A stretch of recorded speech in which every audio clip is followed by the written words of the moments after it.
अयोध्या में बन रहे भव्य राम मंदिर में रामलला की प्राण प्रतिष्ठा को अब मात्र 13 दिन बचे हैं बॉस, मात्र 13 दिन।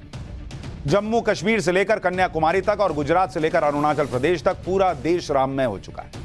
फिलहाल तो ऐसा लगने लगा है कि हर रास्ता सिर्फ जैसे अयोध्या की तरफ जा रहा है।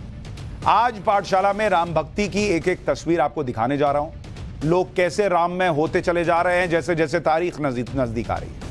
लेकिन सबसे पहले अयोध्या में बन रहे भव्य राम मंदिर की लेटेस्ट तस्वीरें देख लीजिए। रात के समय राम मंदिर रोशनी में जगमगाई नजर आ रही है। मंदिर के खंभों और दीवारों पर देवी देवताओं की मूर्तियों की शानदार तस्वीरें नजर आ रही हैं। देखिए क्या शानदार लाइटिंग की गई है। छत पर भी नक्काशी को उभारने के लिए लाइट्स लगा दी गई। तो पहली बार रात की तस्वीरें दिखी हैं। रोशनी में राम मंदिर की भव्यता देखते ही बन रही है। आप देखिए क्या जबरदस्त कुबेर किले पर जटायु की प्रतिमा है। देख रहे हैं लाइटिंग इफेक्ट, मजा आ गया। राम मंदिर परिसर में कुबेर के किले पर जटायु की विशाल प्रतिमा देखकर लोग आश्चर्यचकित हैं कि क्या जबरदस्त तस्वीर लग रही है। रात में भी चमचमा रहा है राम मंदिर और अभी तो पूरा बन के तैयार होना बचा हुआ है। प्राण प्रतिष्ठा का समय जैसे जैसे नजदीक आ रहा है वैसे वैसे देश दुनिया के राम भक्तों में अपनी अपनी तरफ से प्रभु श्री राम के लिए उपहार भेजने की होड़ और लगती जा रही है। ऐसे में नेपाल के जनकपुर में माता सीता के मायके और प्रभु राम के ससुराल वाले कहां पीछे रहने वाले थे। जनकपुर से प्राण प्रतिष्ठा के लिए उपहारों को लेकर श्रद्धालुओं का जत्था अयोध्या के कारसेवकपुरम पहुंच चुका है। तस्वीरें देखिए, ये श्रद्धालु नेपाल से आए हैं। 3 दर्जन गाड़ियों में भगवान राम और माता सीता के लिए उपहार लेकर अयोध्या पहुंचे। 3000 से ज्यादा उपहार शामिल है। देखिए ना भाई, टोकरी पे टोकरी रखी हुई है। कह रही हैं वहां जो महिलाएं आई हैं कि हमारी बहन का वो होने जा रहा है गृह प्रवेश, तो उसको सामान न दें, मतलब माता सीता के लिए कर रही हैं वो। 4 जनवरी को यह यात्रा जनकपुर से अयोध्या के लिए निकली और अयोध्या पहुंचकर उपहारों को राम मंदिर ट्रस्ट को सौंप दिया गया। जनकपुर से उपहार लेकर पहुंचे श्रद्धालुओं में कई महिलाएं थी जो पूरी तरह से भगवान राम और माता सीता की भक्ति में डूबी हुई नजर आई। जरा वहां का माहौल देखिए, फिर आगे की बात बताता हूं। में भीड़ भेलै भारी जनकपुर सयालै साने सहे जनकपुर सयालै साने सहे धन धन मिथिला जय हो या बधपुर धन धन मिथिला जय हो या बधपुर जय हो पाहुन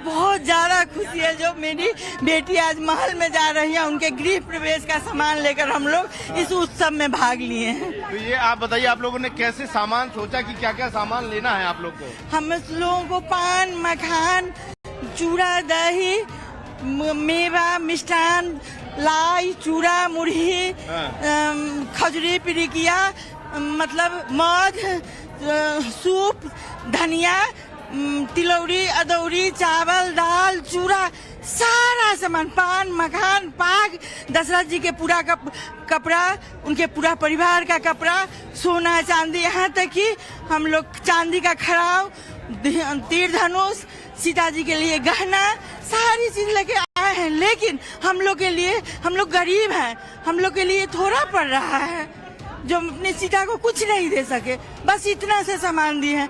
क्या देंगे? प्रेम भाव दिए हैं जो मेरी सीता अब टेंट में नहीं बसे, महल में आ जाए, और महल की बेटी आज महल में आ गई है। ये बहुत खुशी की बात है। आप सोचिए, ये बातें सुन के मतलब अंदर से कैसी फीलिंग आती है कि लोग किस हद तक प्यार करते हैं, किस हद तक राम में सीता में हो चुके हैं। वो नेपाल से आई हैं, इतना दे रही हैं, लेकिन कह रही हैं हम क्या ही और दे दें सीता जी को।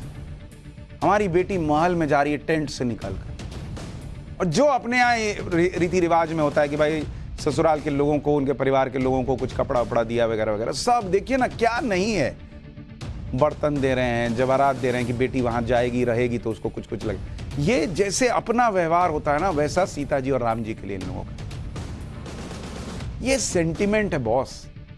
और लोग कहते हैं कि राम मंदिर बन ही गया तो क्या हो गया, वहाँ लाइब्रेरी बना देते, अब राम मंदिर बन जाएगा तो फलाना हो जाएगा ढिमकाना। बस ये सेंटिमेंट कभी समझिए, तब आपको समझ में आएगा राम मंदिर क्या चीज है। अब ये भी जान लीजिए कि प्राण प्रतिष्ठा के लिए भगवान राम के ससुराल उपहार क्यों भेजे गए। ससुराल से भगवान राम के लिए भेजे गए ये उपहार नेपाल की मिथिला संस्कृति का प्रतीक है, जिसके तहत बेटी के गृह प्रवेश के लिए मायके से तोहफे भेजे जाते हैं। 22 जनवरी को सालों के इंतजार के बाद भगवान राम का गृह प्रवेश हो रहा है, इसलिए जनकपुर से गृह प्रवेश के लिए गृहस्थी चलाने के लिए 1100 गिफ्ट पैक भेजे गए, जिनमें आभूषण हैं, बर्तन हैं, कपड़े शामिल हैं। इसके अलावा 51 प्रकार की मिठाइयां हैं, दही, मक्खन, चांदी के बर्तन भेजे गए। नेपाल से प्राण प्रतिष्ठा के लिए पहुंचे उपहारों पर अयोध्या से हमारे सहयोगी की एक रिपोर्ट देखिए, फिर आपको बताऊंगा कि जो भव्य मंदिर तैयार हो रहा है तो उसको लेकर और क्या खास जानकारी।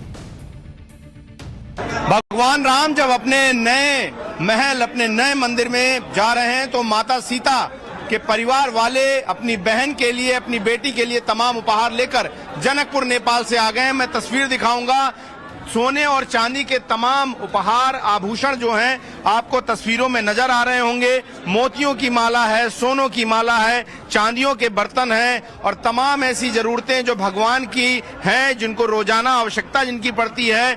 मिथिलांचल का ये परंपरा है कि अपनी बेटी को इतना सामान दिया जाए, जब वो अपने नए घर में प्रवेश करे तो उसे किसी चीज की कमी न रह जाए।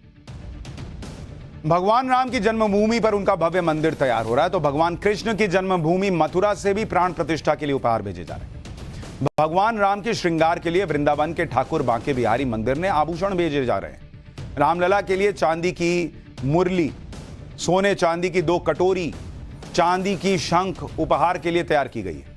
14 जनवरी को राम जन्मभूमि मंदिर के मुख्य पुजारी सत्येंद्र दास को ये उपहार भेंट किए जाएंगे।